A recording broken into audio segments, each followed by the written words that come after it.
Hello, everyone, and welcome to another lesson of methods of church planting. So, this time we are on our second block. So, in this lesson, what we're going to talk about is the pollen cycle of evangelism and church planting. It means, how did Paul do church planting? How did he started? How did he became a church planter or a missionary? So we will actually observe and study how he began or how he begins, and then what happens in between in every church that he started. How does it become successful? So let's begin.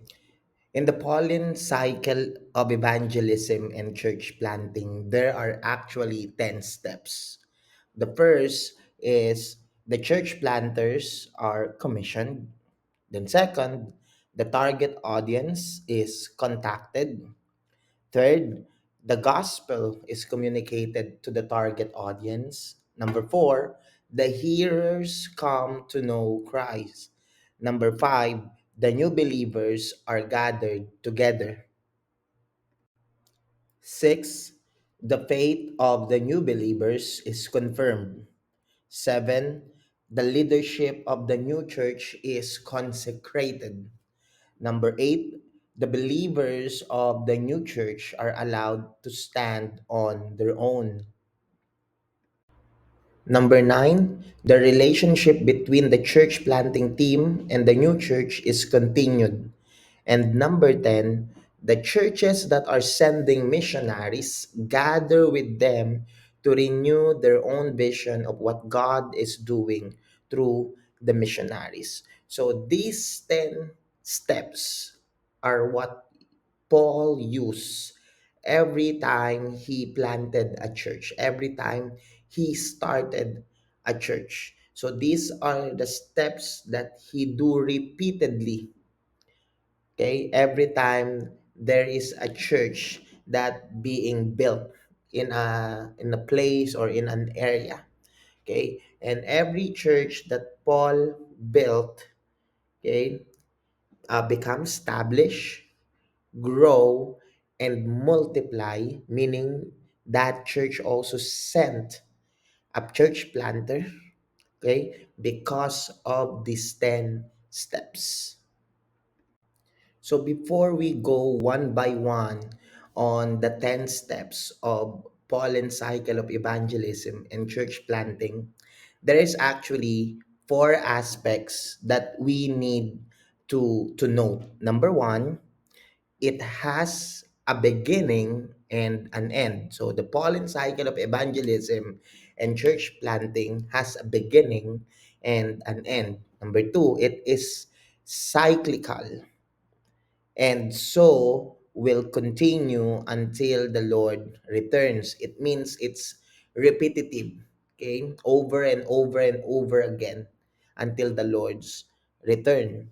And number three, we proceed through it step by step as well as work on all steps simultaneously. It means we need to do each step successfully, and each step progress to the next step. So all the steps should be done.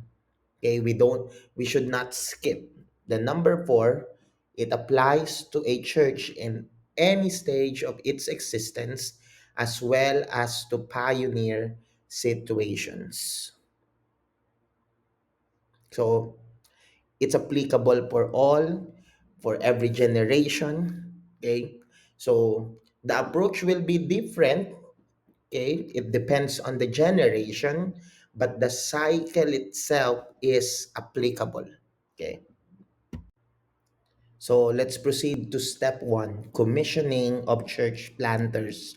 Commissioning means giving a specific task to a specific person.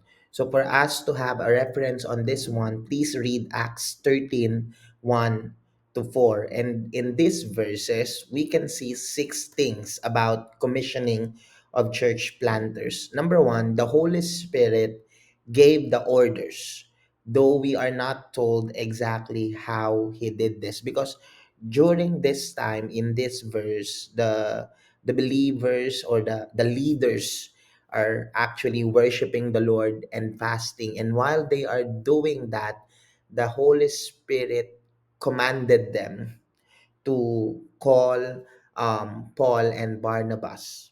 Okay, so we don't know if the Holy Spirit like whispered to them, or maybe somebody appeared and told them to do this. But that's why there's no specific way how did it happen. The Bible is just clear that the Holy Spirit gave the orders. Okay, the number two, the people who were called to the task were specifically chosen. So when the Holy Spirit told them, the Holy Spirit told them actually to set apart Paul and Barnabas. So there is a specific name, a specific person that the Holy Spirit wants to set apart by the leaders. Um, and if we can see here in number three, they were the cream of the top, the very best of the Antioch church. So this is not these people, Paul and Barnabas, are not just a simple believers or ordinary believers. They were actually um, effective leaders, effective believers. They love the Lord so much. They love the ministry so much. Meaning to say, when you are sending a church planter, okay, it should be the best from your church, not just anyone. Okay. Number four, the church fasted and prayed for them. So after the Holy Spirit gave the orders to set apart Paul and Barnabas, okay, they don't just tell them, okay, the Holy Spirit told us to set you apart to do this specific thing. No, they fasted and prayed for them. It means before they were sent out, they were empowered by the leaders of the church. They were prayed for by the leaders of the church, because the leaders of the church know that it is not an easy task to church plant or to do mission. Then the church, number five, the church confirmed the selection of the Holy Spirit. Okay. And number six, the church commissioned them for their ministry. So this six happened, okay, in Acts 13, 1 to 4. And it talks about how to commission a church planter. It means if in your church, okay, you will send out a church planter, you should do this. All right? Or if you were called to be a church planter, you should go through this process. You need to confirm if you were really called by God to become a church planter. Okay? And it needs to be confirmed by people around you. And also, because the task is not easy. You are supposed to be a mature Christian, a growing Christian. You love God so much in your life and all like that. Okay, and then once it's done, there should be people who are praying for you, actually leaders of the church. All right, and then that's the confirmation happen, and that's the time you will be commissioned. You will start, all right, the church planting process, okay, in an area where God will lead you. So let's proceed to step one, commissioning of church planters. Commissioning means giving a specific task to a specific person. So for us to have a reference on this one, please read Acts 13, 1 to 4. And in these verses, we can see six things about commissioning of church planters. Number one, the Holy Spirit gave the orders, though we are not told exactly how he did this, because during this time in this verse, the believers or the leaders are actually worshiping the Lord and fasting. And while they are doing that, the Holy Spirit commanded them to call Paul and Barnabas. Okay, so we don't know if the Holy Spirit like whispered to them, or maybe somebody appeared and told them to do this. But that's why there's no specific way how did it happen. The Bible is just clear that the Holy Spirit gave the orders. Okay, the number two, the people who were called to the task were specifically chosen. So when the Holy Spirit told them, the Holy Spirit told them actually to set apart Paul and Barnabas. So there is a specific name, a specific person that the Holy Spirit wants to set apart by the leaders. Um, and if we can see here in number three, they were the cream of the top, the very best of the Antioch church. So this is not these people, Paul and Barnabas, are not just a simple believers or ordinary believers. They were actually um, effective leaders, effective believers. They love the Lord so much. They love the ministry so much. Meaning to say, when you are sending a church planter, okay, it should be the best from your church, not just anyone. Okay. Number four, the church fasted and prayed for them. So after the Holy Spirit gave the orders to set apart Paul and Barnabas, okay, they don't just tell them, okay, the Holy Spirit told us to set you apart to do this specific thing. No, they fasted and prayed for them. It means before they were sent out, they were empowered by the leaders of the church. They were prayed for by the leaders of the church, because the leaders of the church know that it is not an easy task to church plant or to do mission. Then the church, number five, the church confirmed the selection of the Holy Spirit. Okay. And number six, the church commissioned them for their ministry. So this six happened, okay, in Acts 13, 1 to 4. And it talks about how to commission a church planter. It means if in your church, okay, you will send out a church planter, you should do this.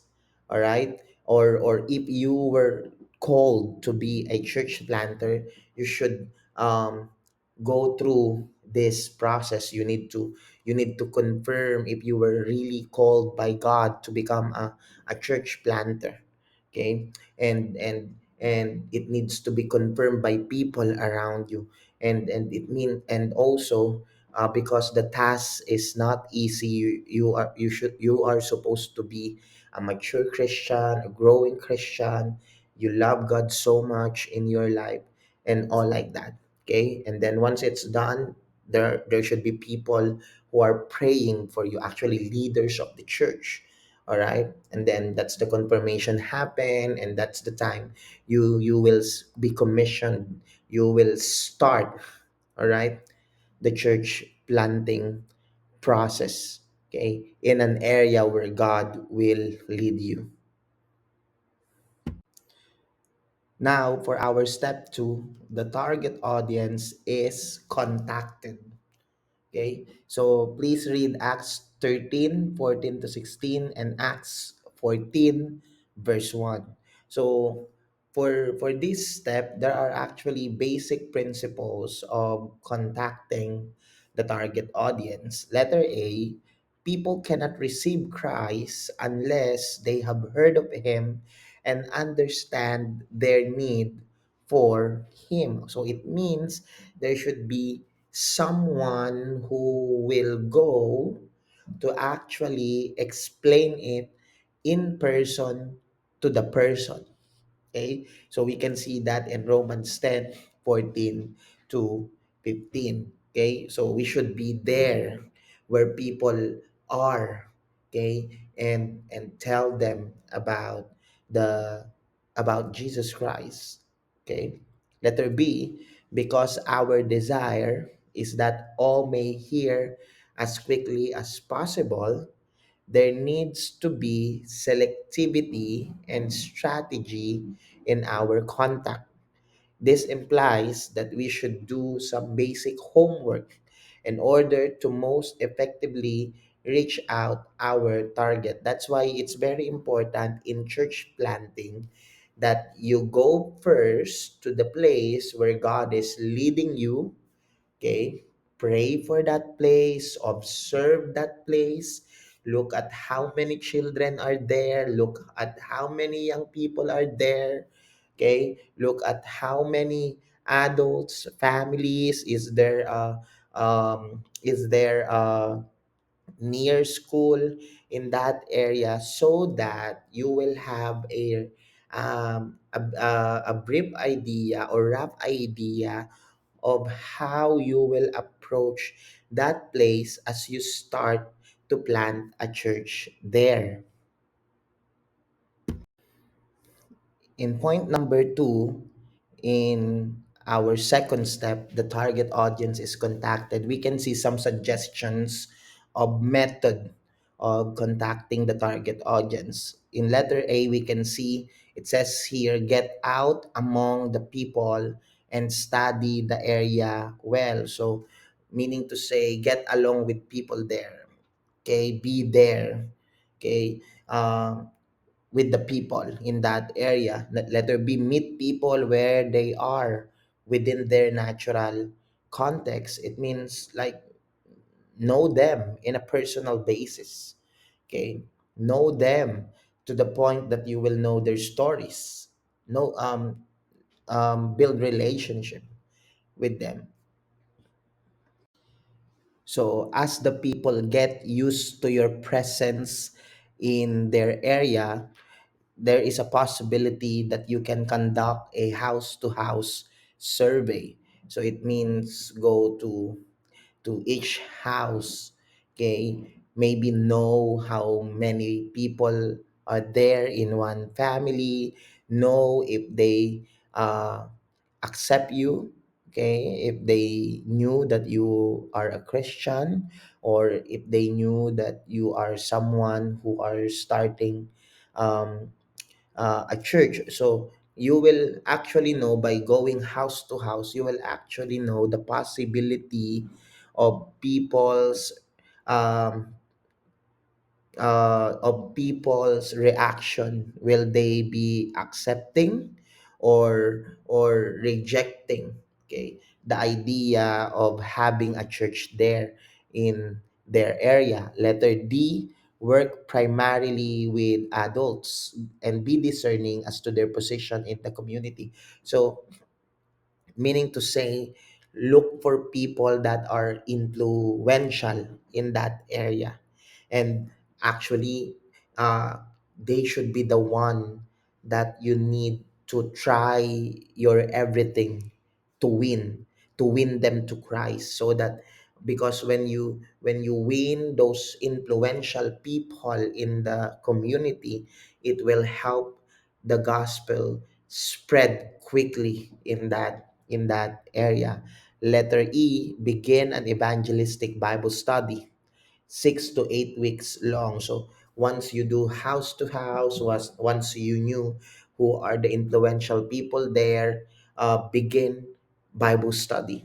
Gather those people who are accepting, okay, and start Bible study. Start with them, okay, and eventually, okay, as the people notice what's happening from them, okay, they will be the beginning, okay, from them, um, you will begin to reach out each person in that area. And letter F, this is very important, think reproducible every step that you take, meaning to say, okay, everything that you should do as you plant a church should be repetitive and should be learned by others.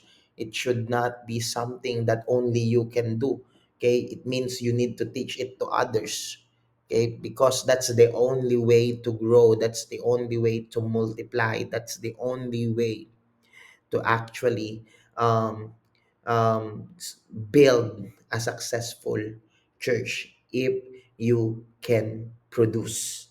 Okay. For our step 3, please read Acts 13, 17 to 42, and Acts 16, 31. So the step 3 is the gospel communicated.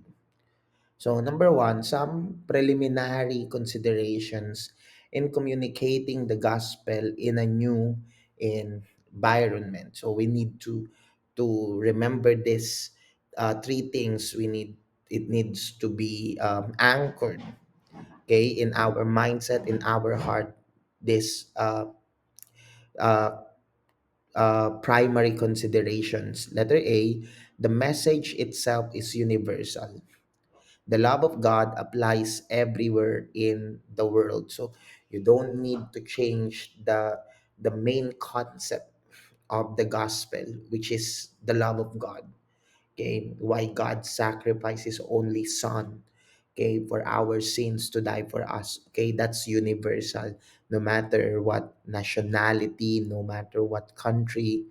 All right, the message is the same. Letter B, the method of communicating that message, however, will vary from situation to situation. This involves the whole study of intercultural communications. Okay, so meaning to say, even though the gospel itself is universal, we need to still know what is the most effective way to communicate that universal message. Okay, and what's the specific situation, um, or circumstances, all right, and things like that, okay, that we need to consider for us to approach right, okay, this universal message of God. And letter C, while people are the physical communicators of the gospel message, which is the church planter, God, the Holy Spirit, is the one who convicts people of sin and draws them to Christ. John 16:8 to 11. This aspect of his work is known as uh, elentics, meaning to say, or elentics. So, meaning to say, our job is to deliver the message, our job is to proclaim the gospel, and and okay, if the people heard it, okay, and believe it, it's the Holy Spirit's work to really convict them, okay, and move them to really surrender their lives to Christ. Okay, so there are two things that we need to understand here. Okay, yes, we are not the one who transform people, we are not the one who touch the heart of the people or move the people, it's the Holy Spirit. Okay, so don't be disappointed if they rejected it, or or in any negative reaction of them to it. Okay, that's why we need to focus on getting better in delivering the message, in communicating the gospel of Jesus Christ, because that's our part. So we need to give our everything, study, understand the people of the area we are actually desiring, or we are led to reach out. Okay. For our step 3, please read Acts 13, 17 to 42, and Acts 16, 31.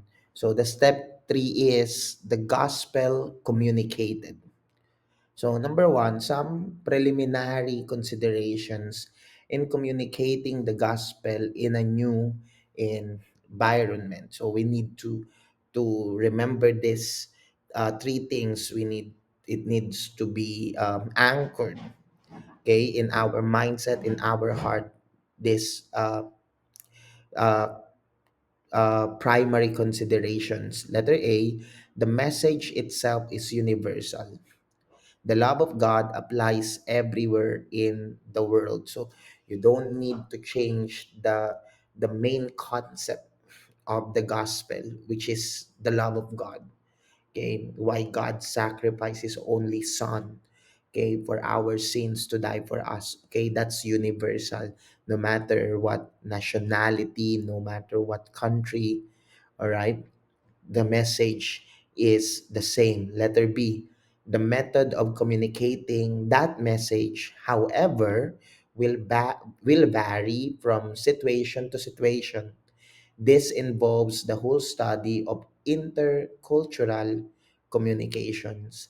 Okay, so meaning to say, even though the gospel itself is universal, we need to still know what is the most effective way to communicate that universal message.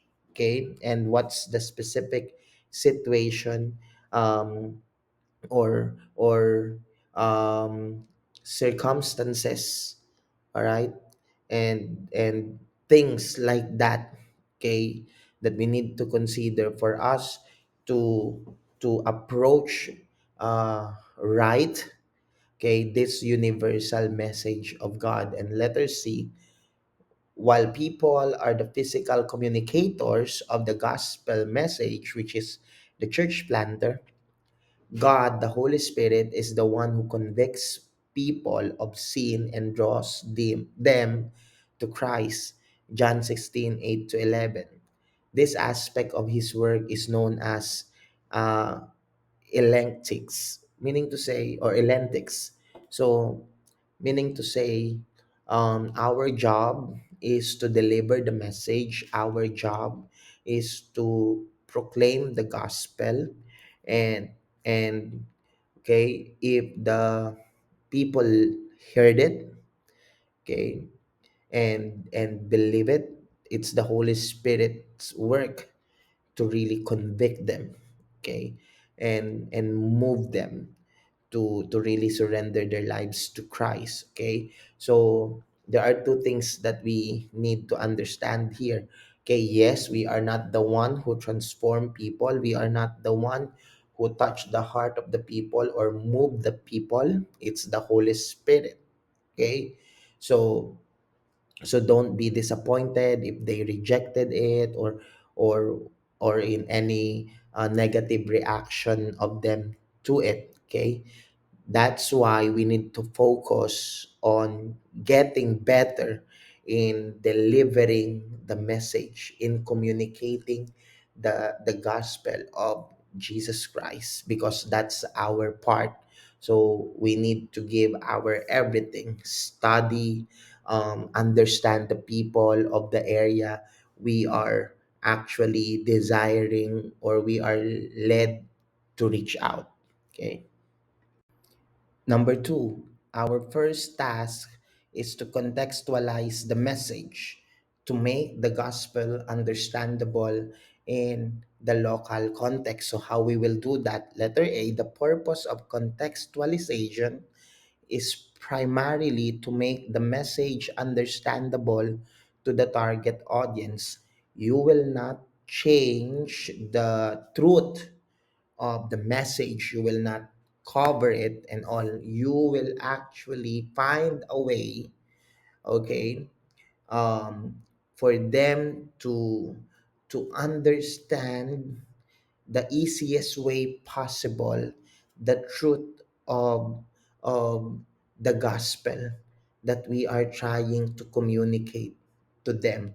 Okay, sometimes we don't need to be so we need to figure out what words or language that we can uh, relate to them, okay, for them to realize the truth of the gospel that they need. Okay, letter B, a secondary effect of this will be that the message may be more appealing but this is not to be our primary focus. So, meaning to say that we will do something that will actually catch their attention, that they will be interested to.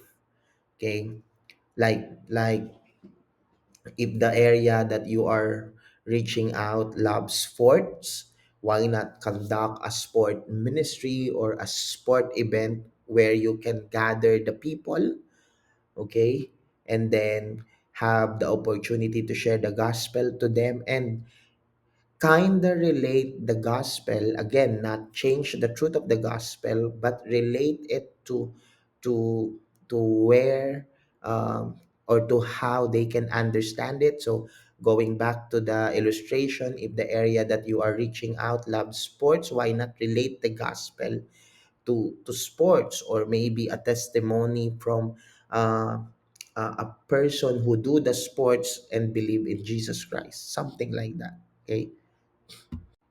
Then number three, once the message is contextualized, we examine the possible methods of communicating it. So letter A, do we use mass or individual communication or some combination of the two? Meaning to say, if your audience is large or small, or maybe one-on-one, things like that.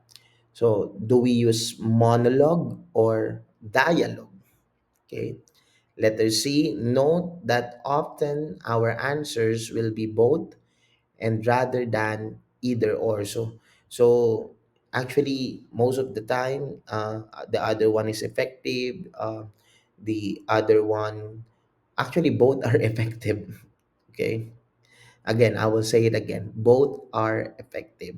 It's just that you just need to strategically know what you will use, if it's a mass message or an individual message, or it can be both. All right.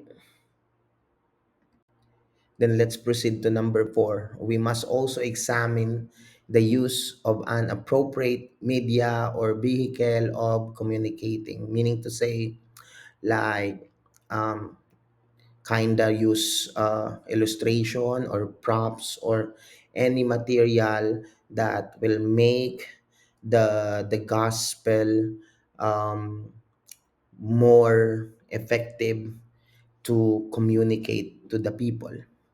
So there are various types of media. So printed books, posters, pamphlets, visual or verbal, street preaching, drama, things like that, or electronics, especially nowadays in our generation, like social media is booming, or it actually is rising up more. So electronics, film, tape, something like that. Letter B, important cultural considerations. So, so we need to consider the culture when we think of an illustration or way to communicate. Okay, what types of media do the people have experience with? Like here in our area, like other people often use WhatsApp for communication, but here more on Telegram. Okay, others use Messenger more often in other countries, but here Telegram. Okay, so things like that. Okay, are they literate? So are they? Can they read? Can they speak English? Things like that. Have they seen films? Okay, have they heard radio or tapes? Okay.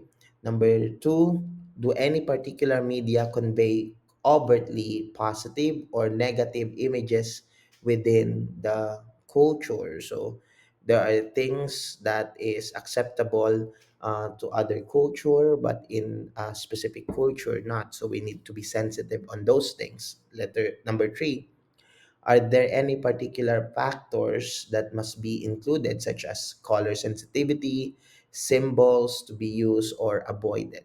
Okay, so those things that we need to consider culturally are very important, because if we are not aware of those things, instead of communicating the gospel effectively, we might actually push them away, just because of the we are not aware of their culture, and use something offensive rather than effective. Letter B, important cultural considerations. So, we need to consider the culture when we think of an illustration or way to communicate. Okay, what types of media do the people have experience with? Like here in our area, like other people often use WhatsApp for communication, but here more on Telegram. Okay, others use Messenger more often in other countries, but here um, Telegram. Okay, so things like that. Okay, are they literate? So are they? Can they read? Can they speak English? Things like that. Have they seen films? Okay, have they heard radio or tapes? Okay. Number two, do any particular media convey overtly positive or negative images within the culture? So there are things that is acceptable to other culture, but in a specific culture not. So we need to be sensitive on those things. Letter number three, are there any particular factors that must be included, such as color sensitivity, symbols to be used or avoided? Okay, so those things that we need to consider culturally are very important, because if we are not aware of those things, instead of communicating the gospel effectively, we might actually push them away, just because of the we are not aware of their culture, and use something offensive rather than effective. The number five, measuring understanding and response. So as a speaker, as a messenger of the gospel, we should also needs to be aware of this. Are we delivering the message clearly? Are they responding to it? Are they understanding it? And if they are not responding, what's the reason? Okay, and adjust yourself. Okay, so letter A, are they hearing what we are saying? Okay, that's very important. So if you need to use mics, things like that, okay, do they understand it the way we meant it? All right, that's why actually here in Cambodia, we always believe, and we are very serious on this one, and we are actually um, um, strong on emphasizing this, that the the Cambodians are the ones that are effective to reach out Cambodians, because even though there are foreign missionaries, and even though there are translators, sometimes it's hard to know if the translated um, message was delivered the same as how it meant to be um, communicated while using other language, things like that. So it's better that the message of Jesus Christ should be communicated on the exact language of the country that we are reaching out for the Lord, because our goal here is to confirm or deny that we are giving them an honest and accurate picture of the gospel in ways that they will understand. Okay, so it's not just about proclaiming the gospel, it's not just about deliver the message, it's not just about to preach. We should actually be concerned of the people understanding and responding to the gospel, because if they don't understand, they will not respond. Or if they respond, okay, we don't know if they respond accordingly to the message. So that's why we need to confirm that.